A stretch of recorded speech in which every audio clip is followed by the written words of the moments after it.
What is up, Watch fam? Happy Sunday and welcome to Ask T&H Live. I am Christian from Theo and Heuers. We are live on Instagram and we are being recorded for YouTube. This is awesome. I love this series.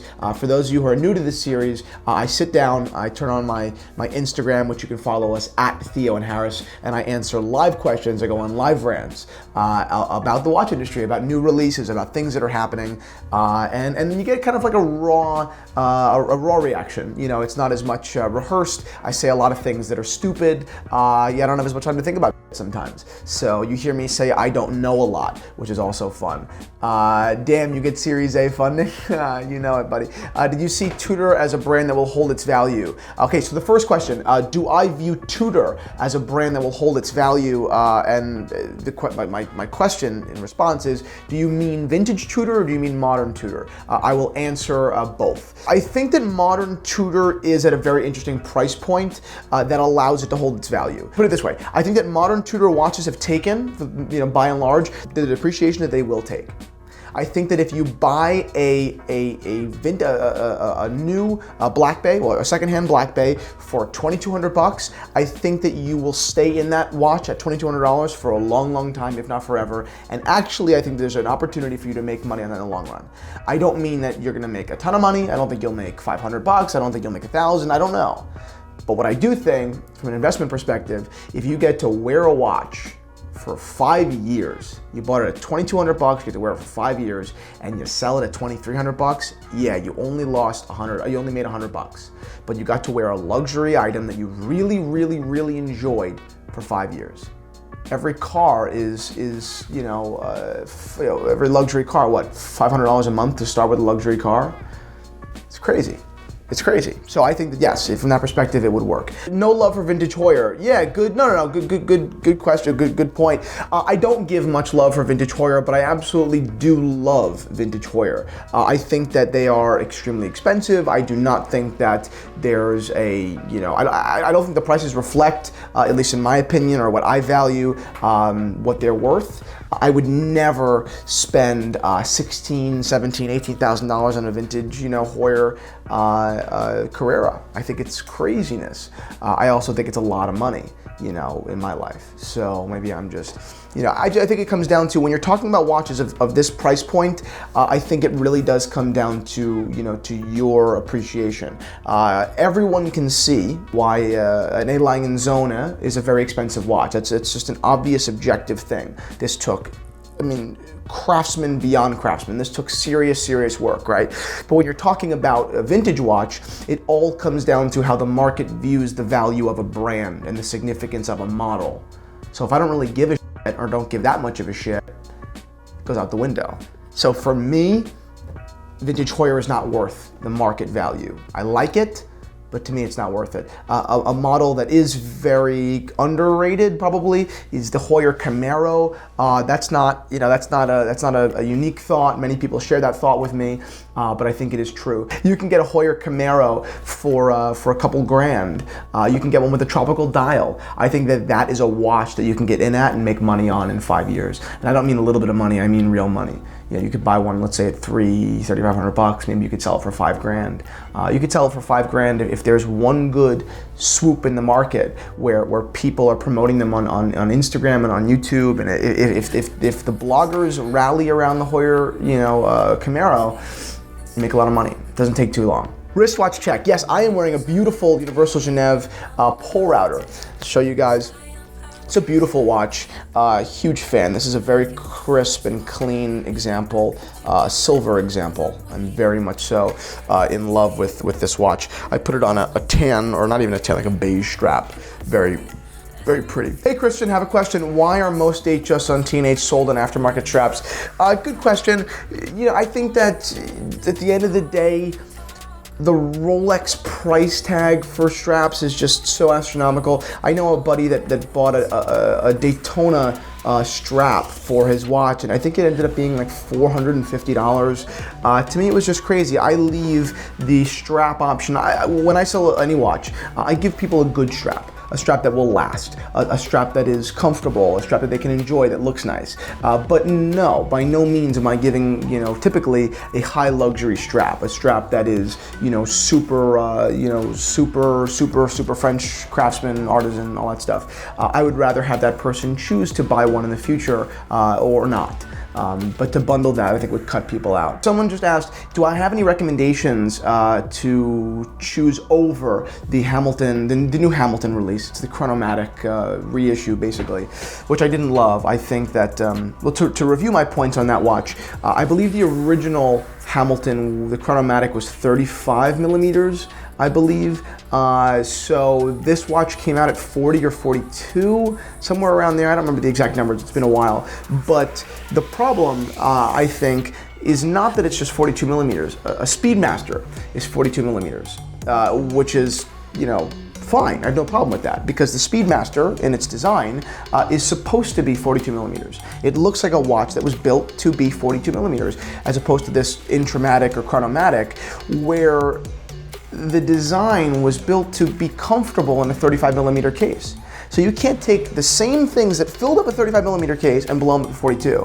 To me, it just seems, it seemed spacey, it seemed empty, it seemed kind of like blank.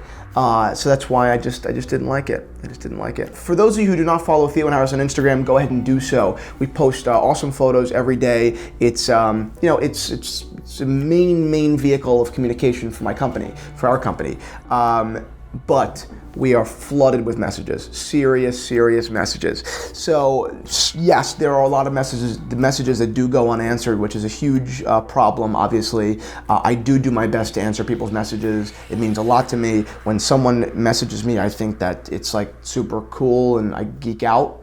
And it happens every day, but I am very appreciative. So if I haven't answered your message, it's not because I'm being a dick, it's not because I don't care what you have to say, it's just because I haven't seen it. So I am sorry about that, buddy. But please shoot me another message. I will look out for it when I get off. Yeah, I'm leaving for Florida tomorrow morning. Gonna go down for a little family vacation for 14 days. I will be everywhere. We're still gonna work, just from a little bit of a more scenic, location. I want to go fishing. I went fishing down in Florida 2 years ago, and I caught a barracuda, which I don't think is very impressive to most fishermen, but to me, it was huge. It was a huge moment. And that's it. Thank you. Enjoy your vacay. What do I think about the Gary Vee book on the bookshelf? For those of you who do not know, I am an enormous Gary Vaynerchuk fan. Everything that I do is basically predicated upon the not inspiration but tactical advice that Gary Vaynerchuk preaches on a daily basis. I steal from him all the time. This office is literally modeled after his office, not because of really any reason apart from I think it's cool looking and I didn't want to spend any more time thinking about how to make an original office. It's just a cool idea, so I did it. But much more importantly than the office, Gary Vaynerchuk, for anyone who's into small businesses, talks a lot about about dedication and inspiring kind of things that kind of put you in check, but much more so how to run a business in this particular moment in time on the internet. And I didn't know anything about this before I listened to Gary. And Gary didn't teach me everything, but Gary did kick me in the ass to start probing and to start pushing boundaries and to start figuring out what was working and then listening to what was happening and then doubling down. So for those of you guys who are not, who have small businesses or just interested in how to run business, check out Gary Vaynerchuk. Seriously, huge props. I've met him a couple times, met him once or twice, but I hope that he comments on these videos one day, and I hope he says, "You stole everything. Huge respect. You're the man." But I think I'm being a little bit optimistic. All right, Seamaster or Submariner? I go Railmaster over Seamaster or Submariner. The new Railmaster, the new Omega Railmaster is beautiful. Not the reissue, the new model. It's got a beautiful, like gradiated kind of dial with faux patina, which I really do like. I'm a big faux patina fan. Sorry. Yeah, Kyle Lloyd just commented 3 words of motivation. That's like the question that people ask Gary Vaynerchuk, and he answered, "You will die." And I love that. So true. It's so fucked up that people don't realize, how really close people are in the grand scheme of things to being dead. I don't know. You can't. I don't know. What are your favorite non-watch blogs or channels? Good question. I'm really, I like the Sartorialist. I don't follow him on a daily basis, but I'm a really big fan of his content. His name is Scott Schumann. Very, very cool guy. I love what he does with Italians. I like his documentation of Italian culture. I think it's very interesting. Follow Salv, S-A-L-V, A-M-B-R-O, Salvambro. His name is Salva Ambrosino. He's a great friend of mine, a terrific guy. He's from New York, but he's an Italian. He's an American, but he's very, very Italian. I don't know if he was born in Italy or if his family's from Italy, but he does a wonderful job communicating or showing the narrative or the bridge between, American style and Italian culture and how those two things interact. So if you're looking for a style blog or for just not so much a blog, but just some inspiration or just some cool aesthetic, check out Salvambro. Very cool. S-A-L-V-A-M-B-R-O. Willing to do a guide for the Cartier tanks. It's a good idea. I will do that. Thoughts on the upcoming Patek exhibit in New York City meetup? Yes, I'd like to do a meetup for the Patek Philippe exhibit in New York City. I'm thinking late July, maybe the 21st, 23rd. Somewhere around there. Stay tuned. If you guys are in New York City area, I'd love to arrange something where a bunch of us got together and went. That would be really, really cool. I don't know what they're gonna have there. I haven't read too much about it, but I know that it's a Patek Philippe, exhibit, and how bad could that be?